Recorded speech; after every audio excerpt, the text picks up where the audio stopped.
ছোটবেলার সেই অদ্ভুত স্বাদের মিষ্টি, হারিয়ে যাওয়া শৈশব যেন আজও যেন পুরনো দিনে ফিরিয়ে নিয়ে যায়। এই মুচমুচে কটকটির ভেতরেই লুকিয়ে আছে সাদামাটা স্বাদ, কিন্তু ভালোবাসায় ভরা প্রিয় কটকটি। আশা করি রেসিপিটি সবার কাছে খুবই ভালো লাগবে। যদি ভালো লাগে লাইক, শেয়ার, সাবস্ক্রাইব করে আমার পাশে থাকার অনুরোধ রইল। আর ভিডিওটি না কেটে শেষ অবধি দেখার অনুরোধ রইল। তো বন্ধুরা, আর দেরি না করে রেসিপিটি দেখে নেওয়া যাক। কটকটি বানানোর জন্য এই পাত্রের মধ্যে নিয়ে নেব 1 কাপ ময়দা, পরিমাণে 150 গ্রাম মতো আছে। নেব 50 গ্রাম মতো কর্নফ্লাওয়ার, নিয়েছি 50 গ্রাম মতো গুঁড়ো করা চিনি,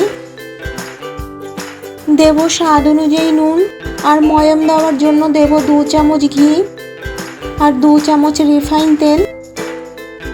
দোকানে তৈরি করার ক্ষেত্রে শুধু তেলটাই ব্যবহার করা হয়, যেহেতু আমি ঘরে তৈরি করছি তাই 2 চামচ ঘি ব্যবহার করেছি। ঘি আর কর্নফ্লাওয়ার দেওয়ার কারণে কটকটি অনেকটাই মুচমুচে হবে। এবার ভালো করে একটু ময়াম দিয়ে নেব।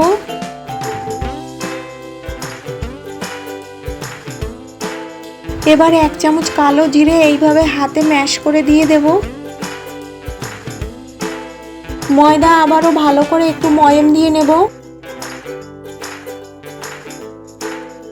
যখন হাতে ময়দা এইভাবে ডেলা পেকে যাবে আর আলতো হাতে চেপে দিলে গুঁড়ো গুঁড়ো হয়ে যাবে, তখন বুঝতে হবে ময়দাটা ভালোভাবে ময়াম দেওয়া হয়ে গেছে। এবার এই ময়দার মধ্যে জল দিয়ে মেখে ডো বানিয়ে নেব।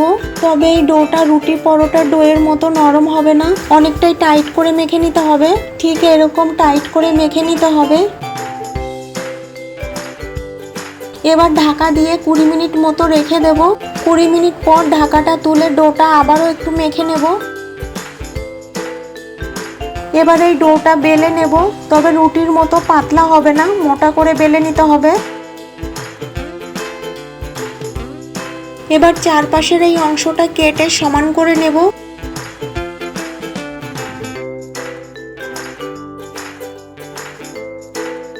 তারপরে এইভাবে কটকটির আকারে কেটে পিস করে নেব।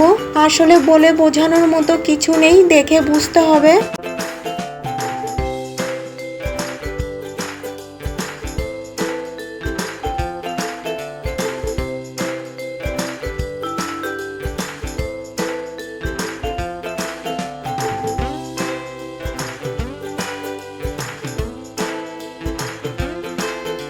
ঠিক এইরকম মোটা করে একই সাইজের করে করতে হবে।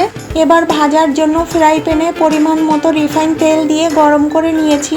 এবার গ্যাস মিডিয়াম টু লোতে করে দিয়ে বানিয়ে রাখা কটকটিগুলো তেলের মধ্যে দিয়ে দেব। গ্যাস বাড়িয়ে ভাজা যাবে না, তাহলে ওপর থেকে পুড়ে যাবে আর ভেতরে কাঁচা থেকে যাবে, আর কটকটি খাস্তাও হবে না। লো গ্যাসে একটু সময় নিয়ে কটকটিগুলোকে ভেজে নিতে হবে। তেলে কটকটিগুলো দেওয়ার পর এইভাবে 4 মিনিট মতো ভেজে নিয়েছি। এবার একটু নাড়িয়ে দেব। ফ্রাই প্যানটা ছোট হওয়ার কারণে ভাজতে অসুবিধা হচ্ছে, তাই বড় ফ্রাই প্যানে ট্রান্সফার করে দিচ্ছি। এবার অনবরত নেড়ে কটকটিগুলোকে কালার করে ভেজে নেব।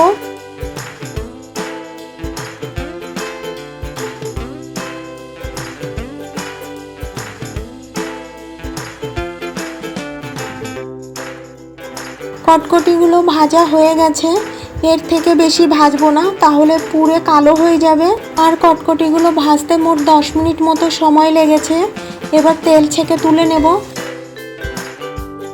ঠান্ডা করে নিয়ে তারপরে কটকটিগুলোকে পরিবেশন করে নিয়েছি।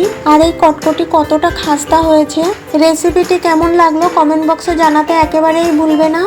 সবাই ভালো থাকবে, সুস্থ থাকবে। আর আমার এই ভিডিওটা শেষ অবধি দেখার জন্য সবাইকে অনেক অনেক ধন্যবাদ।